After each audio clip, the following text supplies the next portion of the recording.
I'm personally thinking that there's going to be more relationships between competitors developed than less. My good friend Rich Hoffman from M&R, we've been race car buddies as well as friends in the industry. I really admire his design ability and his management skills, and I really enjoy how he builds his equipment, what he's done since he started that company. Well, now that there's an interest in trying to stay afloat and do business, I was back at his place before the end of last year, and I was looking at his Trilok system for the large 2331 automatic frames, and I was looking at it and I thought, well, geez, there ought to be a way that we can put one for 2024 frames so that the small guy can do a registration job in about 3 to 5 minutes instead of 45 minutes. So I talked to him about it and he said, well, yeah, sure, go ahead. If you want to do it, I'll send you some goodies so you can take a look at it. You make a prototype, send it back, we'll check it out. If it works, it works. So we put together on a cooperative basis Trilok Junior, which is about $2,000, and we debuted it at the Long Beach show last month. So that sort of cooperation between people, I think, is going to be more the norm than less the norm. So I also think that screen printing shops ought to kind of get to know each other a little bit, just like being in the pits at a race. You might be fierce competitors on the track, but it's always good to have a dialogue in the pits. You never know when you're going to need a part and you're going to have to ask somebody for some help.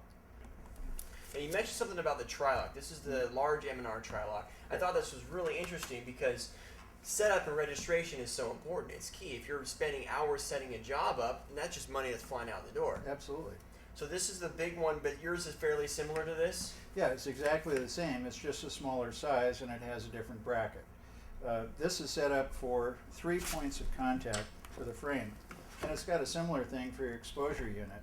So it's critical that you use the carrier sheets and the setup that they've got for burning your screens because they're registered in these same points. Now I remember when you were back at M&R, there was a Diamondback job on one of those presses, and everybody set that job up themselves in under 3 minutes. Yeah, and that's the great thing about the Trilok is the fact that you can be sending a job up, 5 months, 6 months down the road, have another printer that's never worked in the same shop, set the same job up in the under 2 or 3 minutes versus having to learn the whole registration process for that particular job all over again. Exactly. But there again, same caveat. It's only as good as you've burned the screens. If you've done a hamburger job on the screens, you're going to have a hamburger job on the press. If you do it correctly, then this thing works absolutely right on the money. One thing that's kind of key with that is the quick turnaround time that allows a screen printer. Most people with their screen printing, my job's scheduled out 2 weeks, but the faster you can set up, the faster you turn things around, the more competitive you can be. Absolutely. Well, it's just like race cars. You can have spend $20,000, $30,000, $40,000 more on an engine to get 10 or 15 horsepower more, and then have a lousy pit stop, and who cares? You'll never catch up. On the other hand, if you've got a faster pit stop than anybody else, you're in and out of the pits and you're making legs down the track. So this change of being able to do 3 to 5 minutes in a job changeover versus 45 allows you to do 2 or 3 and sometimes even 4 more jobs if you're talking about the 6 to 7 dozen garments an hour for a fast changeover, which is a lot of customers and a lot of money made in that zone. Good profit margins. Absolutely.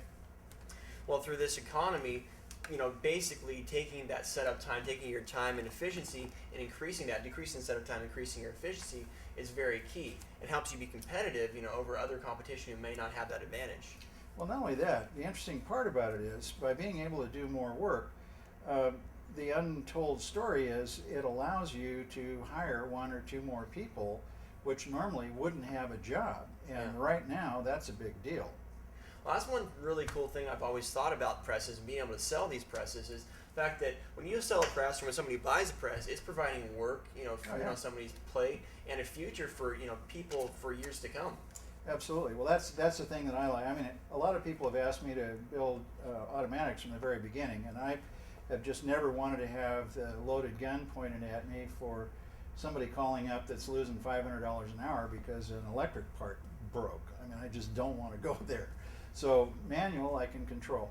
And the thing that I've always liked about it is somebody gets a job. Yeah. And I can't tell you the number of people that have talked to me downstream over the years have said, geez, you bought me this great house, or I've had 2 or 3 houses, put my kids through school, blah, blah, blah. I mean, it's very direct, and I like it.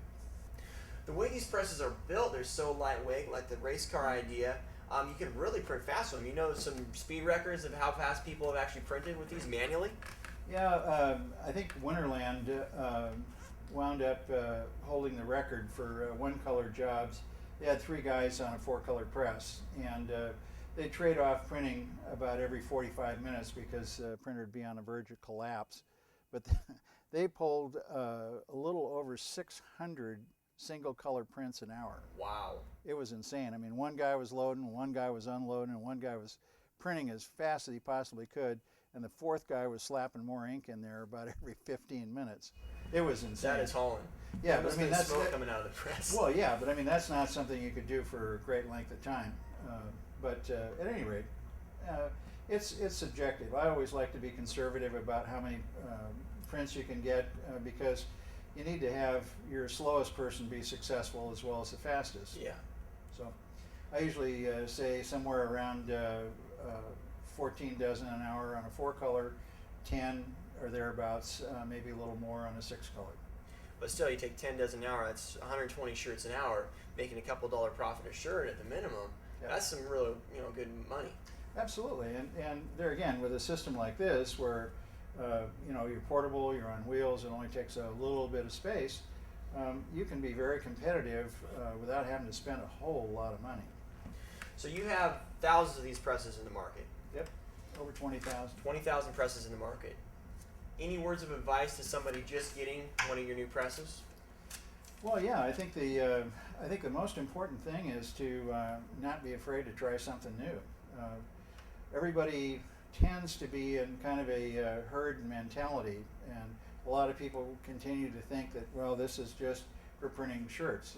I'm a little different. I like to think that anything that you can hang on to long enough to put an image on it's been screen printed. Mm-hmm. And that doesn't make any difference whether it's a dog blanket, a printed circuit board, a sign, soccer ball, you name it, whatever you want to print. If you can figure out a way of hanging on to it long enough to do it, you can. We sell a lot of these brackets so that people can make their own shirt boards and their own parts holders of oddball shapes for backpacks or whatever, so that you can actually be creative. You don't have to be stuck with what everybody else is using. You just need to be free enough to try something new. So 35 years in the business. From 35 years from now, you still see these things in the market? Absolutely. I mean, first of all, it's fun, and it's certainly affordable, and you can make good money with it regardless. I mean, digital's all swell and grand and has its place in the market, but if you look at the cost of it versus its output versus the cost of this and its output, it's quite a bit different. Well, thank you very much for coming on here. You're welcome. Very really nice appreciate it. Very nice to be here. I enjoy what you've done because you've made a tremendous amount of progress in a fairly short period of time, and the main reason you do it is because you do what you say you're going to do and you treat people right. So that's why I've always been a big fan of yours. Awesome. It's been a good ride, and hopefully it will be a fun ride to come. Hear, hear.